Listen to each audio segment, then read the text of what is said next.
Welcome back to Live With, brought to you by Species Nutrition. Visit speciesnutrition.com. I'm Dave Palumbo, and tonight's guest of the evening, he does it all pretty much. He's the originator of the Gold's Gym logo. He's a professional wrestler, bodybuilder, entrepreneur, super talented guy. He's the host of Ric's Corner, a super popular YouTube channel. He's got so many skills I can't even list them, so let's just bring him in. Ric Drasin, welcome to the show. Hi, Dave. Thank you so much for having me. It's last time we talked, we were at the Los Angeles Convention Center for the Fitness Expo, remember? Absolutely, and we got a great interview there that got a tremendous round of people who really loved it and told me they wanted to do more. We want more with Ric Drasin. Well, we're giving you guys more now. Well, there's still some of me left I can give you. I think I got a few pieces scouting around the house here, so I'll pull them together and you can have them. You know, one of my mentors in life is Dr. Wayne Dyer, who's, may he rest in peace, he's no longer with us. You remind me a lot of him. You have a very similar delivery and voice as him. You even look a little bit like him. Anyone ever tell you that? Yes, I've heard this several times, and when I was much younger, I used to read his books, and I learned a lot just by reading that because his philosophy of life is pretty much what I follow, and it just meant a lot to me. He was awesome, no question. But several people have told me that, and that's a real compliment. Thank you. Now, you know, I know your history, and a lot of people have heard the stories before, but a lot of people haven't. A lot of people don't know you. So, you know, one of the most, I guess, things that you're the most known for, there's two things, at least in my book, that I think are the greatest. The Hulk, which we'll talk about in a minute, and the Gold's Gym logo. Because everyone knows that Gold's Gym logo with the guy with the bald head, with the big muscles holding up the dumbbell that's, the barbell that's bending. How did you, first of all, get commissioned to do that little drawing? Explain to us, and how did it catch on so much, do you think? Let me tell you something first because a lot of people don't know this. I'm a guitar player, and when I was growing up in high school, I was a lead guitarist in a rock band. I got a deal with Capitol Records in 1960. I still have my original guitar, Fender Jazzmaster. I bought new in '57. It's worth a fortune now, and I still play. I have 4 of the guitars. But I thought that was going to be my route in life because my parents encouraged me, and I was really good at it. And I thought, and then I turned into, in 1961, I started bodybuilding with some friends of mine who's had a cousin that was older than me. She was a homecoming queen, and I thought, well, I got to look good for her. And then I started building muscle and getting bigger and bigger. And she looked at me. She said, "Oh, I don't know. The muscles are too big." I said, "You can never be too big or too rich." And then she went away to school, and I just kept training. Well, in 1965, I made a turn. I went into professional wrestling. I don't even know why, other than the fact my dad used to take me to matches when I was a kid, and he died in '63. And so I thought, well, I'm going to kind of pursue this. And being that I did that, that got me out of Bakersfield downtown, down to Los Angeles, where I worked for Kellogg Cereal for a year just to get down here. And then I was training at Bill Pearl's gym. And then in late 1969, I walked into Gold's Gym, which I'd never really heard of. And I came face to face with Arnold, and we became friends, and we started training. And that led into being with Weider in the magazines and being with these group of guys from the 70s. Well, in '73, Joe Gold had sold his gym. It changed hands a couple of times, and Ken Waller and Arnold came to me and they said, "Look, we know that you like to doodle on napkins in restaurants, and I always have. It's just been a past time of mine. And we need a logo for the gym." I said, "Well, what do you think we should have?" And Ken looked at me and said, "I don't know, maybe a Mr. Clean character or something." I said, "That's really funny because I've always wanted to shave my head since day one, but I had nice hair. I was going to wait till it started checking out." So I drew that logo on a napkin, which I still have today. I just had that on Facebook, actually. We took that napkin to Ace Trophy down the street from Gold's Gym. They printed up a dozen shirts with my signature on the bottom, and they sold every one of them the first day. So we went back and printed out several, maybe 12 dozen shirts, and it sold like mad, and it did really, really well. And that became the logo for Gold's Gym. It became their trademark. Years down the road, it changed hands again, and they incorporated it, and they took my name off and put a little trademark sign, but everybody knew I still did it. And then Joe Gold came to open another gym in '76 because he had sold his name and he couldn't use his name. He was out at sea as a merchant marine, and he opened up World Gym in '76. And he came to me and says, "Rick, I need you to do a logo." And I said, "Well, what is it you want?" He says, "Oh, some sort of an animal, maybe a gorilla." So I drew the gorilla on the world. I had a couple of variations of it, and that became the standard logo for World Gym. So basically, I'm related to both gyms by way of the logo. Even though they're separate gyms nowadays, I'm supported by both. I'm sponsored by both. I'm the father of both logos. Those are my sons, and that's what brought me into the world of Gold's and World Gym together. Now that's kind of a historical story.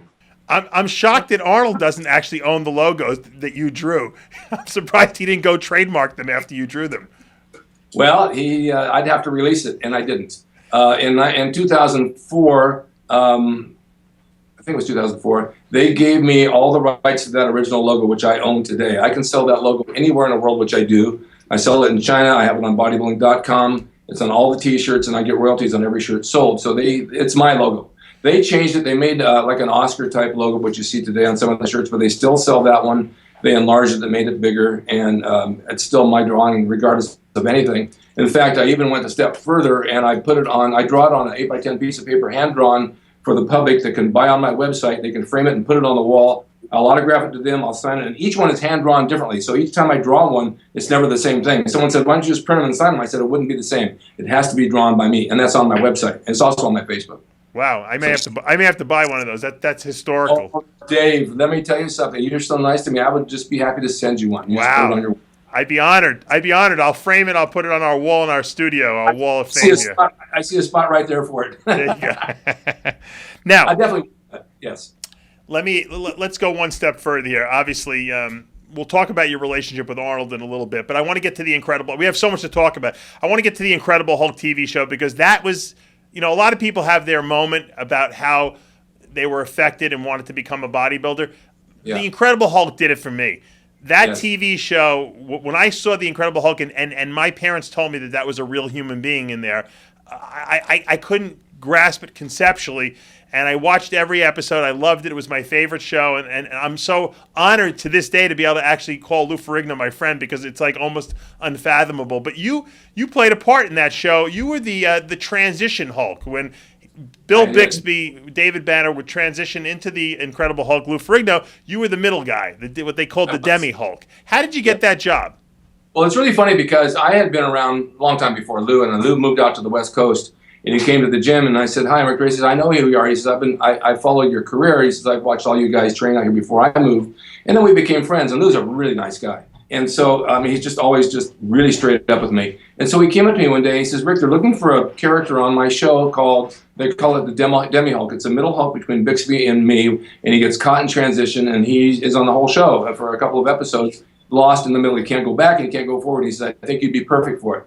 So I went to meet his, I think, Phil Stevens was it, the producer. He looked at me. He says, "Oh my God!" He said, "If Bixby and Ferrigno had a baby, you'd be it. You've got the same facial look and everything." And so they put makeup on me and they drove me around to the lot to where they were shooting. Of course, the visitors and the tour guides were seeing me in the Jeep and said, "Oh, there's the Hulk." But I wasn't really green. I was kind of like a brownish green, like an acorn, because I hadn't developed into the green Hulk, but I haven't reverted back to a human. So I got the role, and I had to go in every morning at 5 a.m. for 2 hours of makeup with the appliances and the eyes and all that. And it actually became an iconic cult classic character. Like if you go to like a Comic-Con, I should really go and sell photos because the photos I have of me in transition look just like Louis, only I'm brown, not green. And I still have the contacts. On the last day of the shoot, I asked the eye technician, "What are you going to do with those lenses?" She says, "Well, they belong to the company. They're like $700 a pair." And she says, "Oh, but they accidentally fell into your bag." So now I still have them. Oh, wow. They're hard lenses. They hurt. You got to put liquid Novocaine in your eyes to wear them, but I still have them. But I never knew that character was going to take off like it did. I had no idea. I never knew the Gold's Gym logo was going to take off like it did. I didn't do it for that reason. I just did it to have fun. I think you and I are very similar. We kind of do things because we're passionate and we like it. We don't really think about the money. If the money comes from it, then great. But that's why I think everything you do turns out so well. Well, I just had a talk with somebody yesterday about this. Everything I do is out of passion. In wrestling, you have to be passionate, because you get hurt all the time. I have so many injuries that even today it's hard to walk. I need knee replacements. I tore quads.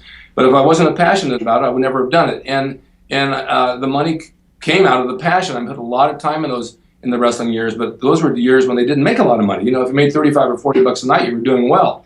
Now you're in the millions with these guys, and what they're doing today in the ring. I have a ring in my backyard. I train guys on Saturday. They're all doing this stuff, and I basically sit and point nowadays. I can't tear up my knees anymore, but it was out of passion. And I still have the passion. That's why I train people. I still go to the gym 6 days a week because I have passion for it. Even through injuries, I train hard. I'll be 72 in July, and I'm still going. Wow, 72! I didn't realize you were that old.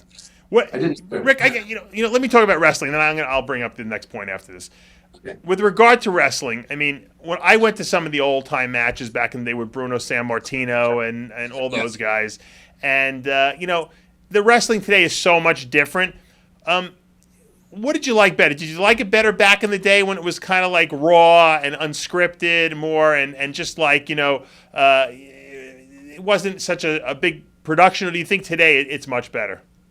No, it's not much better at all. I grew up, and when I got in '65, I trained with Freddie Blassie and Bruno and those guys. They'd come out to the West Coast at the Olympic Auditorium. But I was trained by a woman. I was trained by Johnny Mae Young, who was the world's champion. She's very well respected in the business. She died, I believe, at 87. She was like a second mother to me. And I'd drive from Bakersfield to the Olympic Auditorium 5 days a week and get in a small ring with her and a couple of students, and she'd kick my ass. I had mat burns, a broken nose. I had everything you could think of because she taught me how to wrestle not only American styles, Mexican style, Japanese style, and freestyle shoot. So you had to protect yourself. And I was working with some big old timers like Bruno and guys like that. Because I was a young kid, they'd be stiff with me and they'd throw me around. They'd want to hurt me only for the first few times. And then they would settle down realizing I'm there to stay, and then we work together. So you had to pay your dues. But the old school method of wrestling and selling in the ring and telling a story of beginning, middle, and the ending was really what it was all about. The match led somewhere, and characters were very big in the business. You had your heel and your babyface, and they were very strong characters. Today, I'm not sure what's going on because they're like jumping jacks, doing gymnastics. Punches don't land. They don't look real. They don't sell properly. I even had Steve Austin on my show, and he said the same thing. They either oversell or undersell. The basic about wrestling is selling what's done to you. If a guy throws a punch in you, it looks good, you sell it, you make it look good. If it doesn't land, you don't sell it. But today, they want to script everything out. You can't script out a 15-minute match because you're going to forget along the way where your steps are, where you're going to go, and then you're lost. So what you said about the old school stuff, calling it by as you go, you get a feel for the audience like a comedian does. And if you're losing them, you change it around a bit. You take them through a journey of the match and you tell a story. And if you're not getting a point across, you change it so you can. Today, they don't know how. They just don't know how. It's a bunch of kids that just want to get in a ring and jump up and down. And it's not what it's about. It's about you can do 3 holds and make them work. And facial expressions, you've got a match going. Yesterday, the old times were the best. And same with bodybuilding, as far as I'm concerned. Rick, who do you think was the best wrestler of all time in your mind? Well, there were so many. They always said Vern Gagne was very technical and was one of the best, and he was. As far as showmanship and really doing stuff, I think superstar Billy Graham really had it going. I mean, I always liked him. I worked with him a lot, and he had a hell of a body, and he had the charisma, and he knew how to talk. And then Bruno as a big, strong man. I mean, I just put something up because his punches looked devastating in the ring, and they didn't even land, but they were devastating looking. So those wrestlers were good. There's a lot of good ones. The technical level, knowing how to work holds, is really important. Today, they don't know how to work holds. They just don't use them. It's just kick and punch and kick and punch and kick and punch and throw them with a chair. So it's hard to say who was the best, but Lou Thesz, of course, was one of them. Vern Gagne was one of the better ones. I met a lot of wrestlers from other countries in England. In England, they have really good wrestlers. They know how to work. So there's so many to pick from. It's ridiculous. What did you think about Andre the Giant? Did you ever meet him in person? Yeah, I shared a dressing room with him. When I stood up, I was as tall as his ass. My face hit his ass. That's how big he was. He was a very nice guy. And his ring size, they say that his fingers were so big that the ring, you could put a silver dollar through it. That's how big he was. Wow. Yeah. I mean, but, in all honesty, he really wasn't a wrestler. He was just a big man getting in the ring. And that was the novelty. Yeah, people can't really get a good perspective on Andre the Giant because on TV it doesn't really translate, but in person I heard he was just like a creature from another planet almost. Totally. I always wondered how he got on a plane and got in that bathroom. I mean, I go in the bathroom and bang my head in there. I don't know what he did, but he was, oh my God, he was so big it's ridiculous. You couldn't even, you can't translate on TV. It's too hard. You have to see him next to somebody to realize how big he really is. Rick, how come we don't see more professional or top-level bodybuilders doing the wrestling thing? It doesn't seem to translate anymore. Why is that? Well, when I was wrestling, I also promoted. I had my American Wrestling Federation. I promoted shows locally, and I used John Cena when he started. I used a lot of guys for $50 a night, and I wanted to get the Barbarian Brothers. I thought they would be a natural, but they were so unreliable and so often left field. They wouldn't even show up half the time. So you got to really be dedicated to this sport. And the problem with wrestling and bodybuilding is a lot of the guys don't want injuries because then they can't train. So then their body, they miss their workouts. Workouts always come first, as a lot of guys are. So it's a lot of them just don't want to go through the brutality. I mentioned it to Arnold once, and he wasn't the least bit interested, although he wanted to do an appearance as a celebrity there, which is something else. But I don't know. I've always felt when I got into it, I was really in top shape. And when Johnny Mae Young looked at me, she says, I can make a lot of money with you because there's very few guys built like you in this business, except for maybe Rocky Johnson, Earl Maynard, a couple of those guys. So most of the guys were out of shape, fat, but not that they weren't athletes. They were good athletes, even though they didn't look in shape. They could move in the ring. And there's a different type of shape. Ring shape is different than bodybuilding shape. But I don't know. I don't think well, today you see a lot of guys that are bodybuilders in wrestling. There's some guys in there that are pretty well. Chris Masters, for one. You know, they were built. Yeah. But you've got it. I just got an email this morning. A guy wants to come to my class on Saturday. He says, can I try it out for free, and do I have to pay the full price? I said, yeah. Why wouldn't you? I have 45 years experience. What do you want to give me, $10 like I'm the karate class on the corner? You pay for knowledge and time and grade, what you're doing. I'm not going to give it away for free. But they don't want to do that. That's the problem. They don't want to put the time in. They want to be a superstar within 6 weeks. One guy asked me, when do I graduate from your school? And one guy take the diploma to the WWE and tell him I'm ready to wrestle. It doesn't work like that. You better get a body too and some charisma. And I don't know. I get so many calls of guys 5'6", 120 pounds, or 5'6", 480 pounds. It's ridiculous. They see it on TV. They think they're going to be that, and then they get in the ring and say, "Oh my God, this hurts. Those ropes hurt." Of course they hurt. Well, I'm very good friends with Triple H, and Triple H told me, that we could teach anyone to wrestle, but you know what? We can't give people personalities. We can't give people a mouthpiece. And that's the most important part of the whole gig, he told me. Yes, he's right. Your charisma in the ring and your personality, you don't even have to know a whole lot, but if that's the case. I mean, look at Hogan. Hogan used 3 holds, but his charisma was getting in the ring and doing stuff. Even the Warrior had a body, he had an entry. His whole thing was the entry into the ring. It wasn't what he did in the ring. He blew up in 2 seconds and was out of gas. But his ring entry, running around the ring, and then he was done. But he had the look and he had the charisma, and all the kids wanted to be like him. That's what it's all about. Right. Let's talk a little bit about, the later years for you now, because now you've really got a certain level of success and notoriety. Ric's Corner on YouTube. We've been featuring the Ric's Corner videos for years and years on RX Muscle, and yes. I mean that really took off for you. I mean, you get hundreds of thousands of views on some of your videos. It's incredible. Are you amazed by the response to your interview show? I am, and I'm not. I don't take it for granted at all. And when I started this show, I was married at the time, and of course, somebody in my life said it was stupid, it's never going to work because they didn't like me very well. And then in 2012, I got the Joe Gold Lifetime Achievement Award in Vegas through World Gym, and at that point, I said on my speech I had 4 million viewers, and here's 4 years later, I have 23 million, and I'm getting them every day. And I think the reason the show is popular, number one, I'm real, as you know. I tell it like it is. There's no bullshit. I have good guests on. If I don't have good guests, I do a monologue. I have so many stories at my age that I've been through with wrestling and bodybuilding. I could never run out of stories and characters I've run into in the gym and training methods and diets. So I keep it interesting. And I even brought a doctor on to talk about hemorrhoids. Now that sounds far-fetched, but how many guys squat and have hemorrhoids and are afraid to go to a doctor? Right. I said it's not a bad deal. You go, he takes a look, he can cure you. You don't have to walk around in misery. And people wrote to me and said, "Oh my God, what a great subject. I'm so glad you brought that up." Well, it's just part of the show. It's an information for people to be better at what they do. And when you start off a YouTube channel, you always get those haters, these young kids that make nasty remarks. I don't get them anymore. Now I get positive remarks all the time. Right. So I kind of get rid of those guys. See, the difference between you and I, Rick, is I try to prevent guys from getting hemorrhoids by telling them to take my fiber supplement. You treat the guys after the hemorrhoids because the guys your age already got the hemorrhoids. You got to get them out of there. Yeah. I wrote a book once called Hemorrhoids for Fun and Profit. You can market those things if you do it right. Because it's one of those. No one wants to talk about it. That's why, No. I know. But it's something that can be treated. And you're right. Fiber does make a huge difference because high protein diets can really constipate you, and you have to take care of these things. It's just I had a doctor on talking about testosterone levels and saying how we researched how many guys ever died of testosterone or injections across the board, and we never found one. It's all the other drugs people enter into, but right away we found steroids in the guy's cabinet. So what? Did you find tampons and birth control too? Come on, you can't label stuff like that. It's people are ready to point fingers all the time. Well, Rick, I'm like you. I defend the bodybuilders. I don't believe that steroids kill people, but I think that people who abuse them, kill themselves. What do you think about when you hear about deaths like? Greg Kovacs and Mike Matarazzo, and there's a huge list of bodybuilders who in their 30s and 40s have died from heart attacks and other things.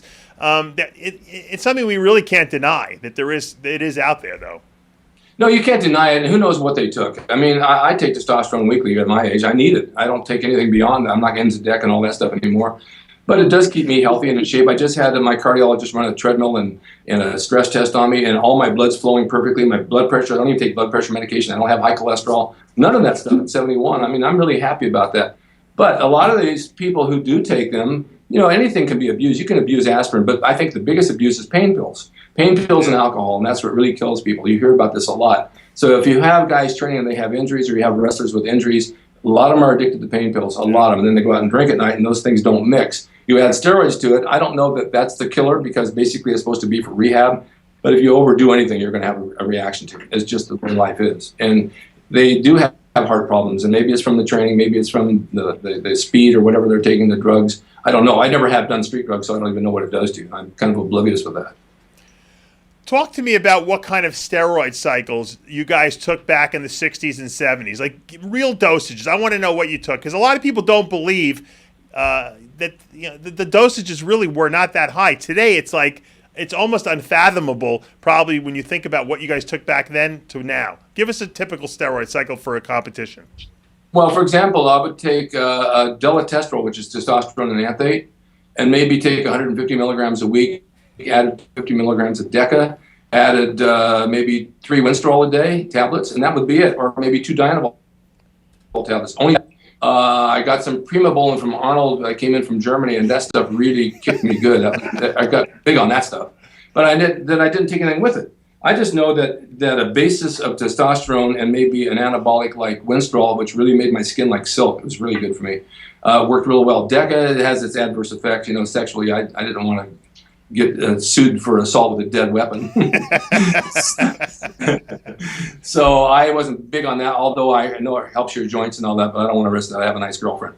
So I'm not going to go that route. There wasn't a lot of drugs available. Growth hormone did not exist and anybody knew of, and no one knew about insulin. No one knew about synthol. Those things were not around at all. And I have the picture, I know you've seen the lineup of all of them. I have it on my wall here of Arnold and Draper, myself, and Palumbo. That's a classic photo. And if you look at the bodies, each one's a little bit different, but they have that beautiful 70s, real sleek look with a small waist. Today, when you look at the guys, they don't look like that because of all the drugs that are out there. The growth hormone is a factor with the belly, and then you have the insulin, which blows you up even bigger. And then there's synthol, and who knows where they're putting that stuff. It's crazy today. And it can't be healthy. It just can't be. Was it true? I heard this as a rumor. I don't know if it's true, but I heard a couple of people have told me this, that when you would walk into Gold's Gym, there would be a almost like a bowl, like a candy bowl full of Dianabol and Winstrol pills, and people grab a handful and take it and go train. Is that true? No, not at all. It wasn't. Not at all. I don't remember seeing anything around the gym that was available. We went to doctors for this stuff. Don't forget, it was legal back then. It wasn't illegal. Right. 70s and 80s, those drugs were illegal. We had doctors who come to the gym. I don't want to name names, but they hung out with the bodybuilders. You go to their office, and they hook you up with anything. One was a pediatrician in Hollywood. If you went to his office, one whole side of the room was bodybuilders, the other whole side of the room was mothers and babies. And that's where you got your stuff. And like I said, it wasn't illegal. You could get anything if you had a prescription. I would wrestle at the Olympic, and I'd ask the doctor, Bernhard Schwarz, in the dressing room that night. I said, I need some Dianabol. He says, have your pharmacist call me. So I go down to what was Save-On or Rite Aid before that. I think it was Thrifty. I said to my pharmacist, call my doctor. I need some Dianabol. He calls him up, and the doctor answers, hello. He's like this. He's a weird doctor, but he's cool. He's Ric Drasin here, and he'll give me anything he wants. So I would get anything I want. He said, what do you want? I said, I need Dianabol. I want some testosterone, and so he'd give it to me. And he'd okay the prescription. So it was legal, and then it became illegal later on for whatever reason. I don't know why it did. That's crazy. You can no one even can even fathom it today that you can walk into a pharmacy and just fill a script for Anavar tabs or Anadrol or testosterone. Yeah. Now they got. I had a friend in high school who became a family doctor, and we graduated in '62, and I contacted him back, I guess mid-'80s. I said, I want to try growth hormone. He said, well, I'll write you a prescription for it one time, but just don't make a habit of it. And so I got a bottle from Thrifty Pharmacy. I think it was $220, and I don't even know how to take it, but I took it I made it last like 10 days. I got shredded. It was basically, I believe it was Chris Scorman. It was from a human body. It wasn't synthetic, and it really worked on me. That 1 week, I just ripped up. I heard the cadaver growth hormone they used to isolate from the brains of dead humans was super potent. That's what you guys had back, right? Before that, they got it out of monkeys. Yeah, but I don't think the monkey stuff worked as good as the human stuff, though. No, but there was rumors around that Arnold took it and he had a big forehead because of the rhesus monkey. So I don't know. I heard rumors that Steve Mahalik used to eat the brains of the monkeys to get the pituitary growth hormone. That's totally monkey business. I have no idea. Let's talk about National Geographic because they're doing some kind of a retrospective. Tell us how you're involved in this and what it's all about. Well, they contacted me about 2 weeks ago and sent me an email wanting to know if I want to be involved in National Geographic. And most of the things I read, and I always say no because I don't know if they're real, but it ended up being real. And the talent producer called me. She said, we're doing 7 features, and we shoot them like film. These things are top quality documentaries. And then I found out they really are. And I said, what's the thing? She said, it's called Facing Arnold Schwarzenegger. And she says, we know your history with him. We've been through all your websites. They even brought up the record I did for Capitol in the 1960s. They found the record. I only have one copy of it. So I agreed to do it, and we shot 3.5 hours last week. And it's basically, I thought it was all about him, but it's really not. It's basically, they took my life, like I told you, from the guitar playing in school and moving here and going to work and training at Bill Pearl's and training at Gold's, doing the logo, competing in bodybuilding, and it's the whole thing was all about my life. And then it led into when I met him at the back door, how did it go from there? How did you guys train together? Was it competition? Did you want to compete in bodybuilding next to him, or what did you do? I said, no, I never competed with him. I was wrestling. And I said, I did a couple of shows. He came and judged. I have the trophies in my garage. They're broken, full of dust. But I made money wrestling. I wanted my body to make money, not just do a trophy. So we trained together, but we trained for the Olympia, and I was training for bodybuilding, but I trained the same way. So bodybuilding was my first love, and wrestling was the next. And so I kind of incorporated them both. So this is about him, myself, and how we did and what we did on the weekends, going down the marina and picking up chicks, hanging out at Zookie's Deli and having parties and training and laughing and having a good time. And then they brought his old girlfriend into it that he had for 8 years back in those days, and that kind of went by the wayside. So they're interviewing her because she wrote a book about it, Barbara Outland, very nice lady. And he was really, I thought they were really going to be together forever, but apparently he had a career and she wanted to get married, and that didn't work out. So then they asked Louis if he would be in it, and he said, no, I don't want to do it. So really? I think they were able to get Frank Zane, but it's just basically the 3 of us for an hour for the whole story. Louis probably wanted money, and that's why they didn't want to pay him. I'm sure that's what it was all about. But you know what? They paid me. They paid me well. Oh, I was did? very surprised. Wow. I've done documentaries and never been paid, and they said it's called an honorarium. They're out of Canada. We're going to give you an honorarium, and it's a really good amount. And she said, since it's a gift, it's you don't have to pay tax on it. So how much? I'll take it. How much you get? $3,000. Oh, that's nice. Very nice. Isn't it? Someone actually wanted to pay you to hear your story. That's a first, right? I was able to eat dinner that night. So what was like some of the I talked to Franco Palumbo, and he told me that him and Arnold used to lay brick together, but Arnold didn't know how to lay brick, so Franco did all the work, and Arnold would just basically push the wheelbarrow. Is that a true story? It's a true story because Franco called me one day and he said, look, I'm doing Guinness World Records. I got to blow up a hot water bottle. Will you come down and give me competition? He said, I'd like to have you just come down. And I said, well, I don't know how to blow a hot water bottle up. And he said, don't worry, we'll fix it up. So we went to Devonshire Downs. Gavin McLeod was the host, and they had a couple of other people. And he warmed my bottle up, and he stretched it and pulled it and stretched it and pulled it. Of course, he's going to beat me because Franco always has to be the best. So we're on stage blowing it up, and mine went so big, and then it just shot out of my mouth, and his went really big, and then he broke it with his thumbnail, and it exploded.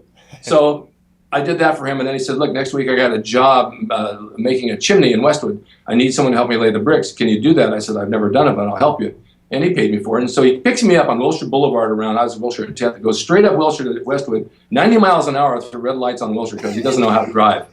And he sets everything up in the driveway, and he says, okay, I'll be on the roof, laying the brick, you bring the cement back and up and down. So I did, up a ladder, down a ladder, up all day. I was exhausted. I said, I cannot do this. No, we got to go train now. I said, train now? You got to be kidding. I did one day. I said, I'll never do this again. But he and Arnold came here. They apparently made a wall out of brick and cement, and they filled it up in between with broken bottles just to take up space, and then put the cement over it. And then they called and wanted to come back and fix it and do it. And I don't know if they ever did. I don't think so. Maybe Arnold will do it now since he's got free time. But that's that story. Franco told me the wall's still there. He told me that wall. Yeah, the wall's still there. It's still there. Yeah. It's a monument now. Yeah. Now, you mentioned something about Franco blowing up that hot air. He used to blow up these bladders, and he would make them explode. I didn't know he used to. So when he would blow it up, he would actually pop it with his finger. Is that what happened? If you could watch from behind, he had a really thumbnail shaved into a point. But get down there and he's scratching, and finally he'd make the injection into the ball and it'd explode. And that's how he did it. Ah, Ric Drasin revealing all the secrets.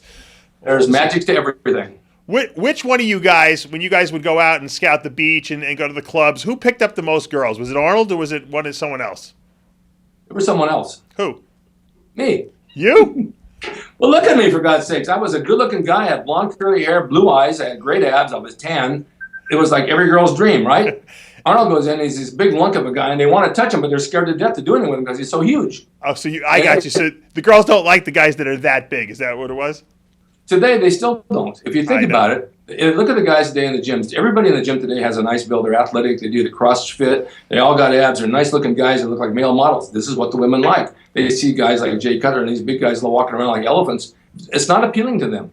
It's just not appealing to them. They think, they don't even like the lifestyle. So the fact that I was wrestling and I was in good shape and I had the look, and I mean, you knew what I looked like back then. Yeah. It was never a chore for me.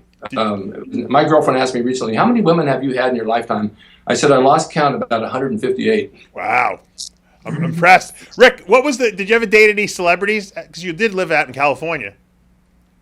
I dated girls in my acting class that later on became something, and I did a lot of shows, like I did Cher and became friends with her and people like that. But no, I wasn't really into the celebrity thing. I'm just a laid back kind of guy that likes my privacy and peace of mind, and just take the day as it goes. I mean, I'm a hard working person, and I do work 24/7 on my show and lining up things I do and artwork and T-shirts around the country, and people that I connect with that work for me as well. I don't know how to sit really and relax unless I play my guitar, but I'm not big on. I don't go to clubs and do stuff anymore. I like good movie. I like good dinner. I hear you. All right, final question, because I'm 48 years old now, Rick. I'm approaching 50. Oh my God! At what age did you say to yourself, you know what, fuck it, I'm not dyeing my hair. I'm going to let it go white, gray, whatever, and I'm just going to be my age? When did you let go? Dave, I didn't have hair. Well, you got the white beard, though. Yeah, that's a story. Well, with wrestling, you can do anything you want to do. And so for a while, I wore a mask just to be different. And my hair was checking out on the back. It was getting kind of bald. And I thought, if I go on auditions, I got to do something to reinvent myself because they're going to see that bald spot. It's just not going to work for me. I guess I was in my 40s. And I said one day, I'm going to shave my head. That's it. So I went out and shaved my head, came back in, showed my kids. They thought it looked good. I burnt my scalp because it was fresh to the sun. But that became my look, and the more I looked at it, the better I liked it. It's been like 25 years now since I've done it. It's not that I didn't care. I just say screw it because I always care how I look and how I feel. And having the show and having a history in wrestling and bodybuilding, I have to set the bar for people behind me. They can look when they're my age, they'll look good. So I never said screw it. I dyed my beard with stripes when I was wrestling, and then I dyed it white. I bleached it because it was kind of like, wasn't really clear white. It was kind of muddy looking. And then I went about 2 or 3 weeks and looked at my beard and I said, no, I don't think I need to dye it. And I never dyed it since. It's been like 5 years. It's just white now. And I like it even better because I used to make it dark. And then I go on auditions, everybody had a shaved head and a dark beard. So I went with the white beard. It just sent me aside. But, I think we always get to a point where we have to take pride in our and just say screw it. Like a lot of guys, you and I both know from high school who got fat, didn't give a shit, and they don't take care of themselves anymore. I could never be that guy. Never in a million years. You got to have pride in yourself. And when you look back, and I look back, I have a lot of pictures in here from the 30s. I mean, when I was in my 30s and 40s, and I thought, and I had said this on my show, working out at Gold's Gym and being in top shape, this is going to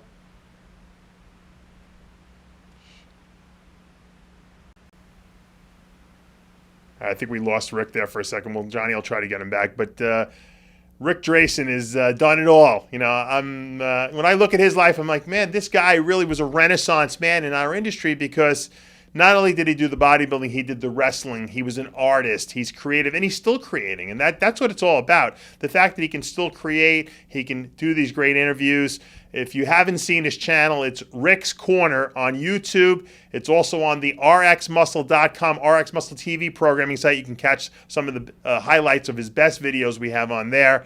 And, of course, the website is ricdrasin.com, and then he's got rickscorner.com, and you can buy those vintage Gold's Gym, World Gym logos and T-shirts, and I'm hoping Rick's going to send me that hand custom drawn drawing because I'd love to have an original Gold's Gym logo signed by him up on the wall here at the RX Muscle Studios. It was a pleasure to interview Rick. I don't know if we're going to get him back, so we're going to say goodbye for now. Do we have him, Johnny? No, okay. We don't have him. Rick, thank you for this great interview. It was my pleasure. It was an honor to talk to you, and hopefully I'll be getting on your show sometime soon doing an interview with you because you're one of the best interviewers out there as well. And I just want to say thank you for taking time out of your busy schedule. For now that we are out of time, this is another episode of Live with Down the Tubes brought to you by Species Nutrition. Visit speciesnutrition.com. I'm Dave Palumbo. We'll see you next time.